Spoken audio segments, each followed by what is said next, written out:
بسم الله والصلاة والسلام على رسول الله صلى الله عليه وسلم.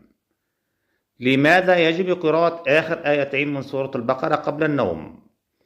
من أهم الأسرار التي ينبغي العلم بها عن سورة البقرة، لما فيه من دلالة على فضلها العظيم، وعلى قدره يزيد الحرص والاغتنام، واتباع هدي النبي محمد صلى الله عليه وسلم، الذي أوصى بالحرص على قراءة آخر آيتين من سورة البقرة.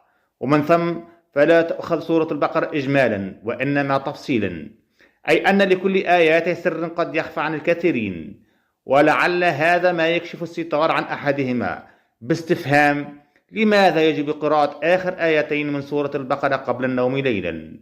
وحيث أن حديث عن آيتين بسورة البقرة الذي ورد في فضائلها وخيراتها الكثير والكثير، ما يجعل توفيتها ليس من العقل ولا الحكمة، وإن كان طولها عذرا لما تركها، فهذا لا يجعل آخر آيتين منها فرصة ينبغي اغتنامها دون تردد، حيث أن معرفة الفضل يزيد الحرص وتمنع التغافل. لذا ينبغي معرفة لماذا يجب قراءة آخر آيتين من سورة البقرة قبل النوم ليلا. وورد عن ابن مسعود رضي الله عنه قال: قال رسول الله صلى الله عليه وسلم: من قرأ بالآيتين من آخر سورة البقرة في ليلة كفتاه.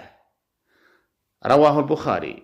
وقوله صلى الله عليه وسلم في ليلة كفتاه، اختلف العلماء في معنى كفتاه، فقيل أجزأت عنه من قيام الليل بالقرآن، وقيل أجزأت عنه عن قراءة القرآن مطلقا سواء كان داخل الصلاة أم خارجها، وقيل معناه أجزأتا فيما يتعلق بالاعتقاد لما اشتملتا عليه من الإيمان والأعمال إجمالا، وقيل معناه كفتاه كل سوء، وقيل كفتاه شر الشيطان، وقيل دفعتا عنه شر الإنس والجان، وقيل معناه كفتاه ما حصل له بسببهما من الثواب عن طلب شيء آخر.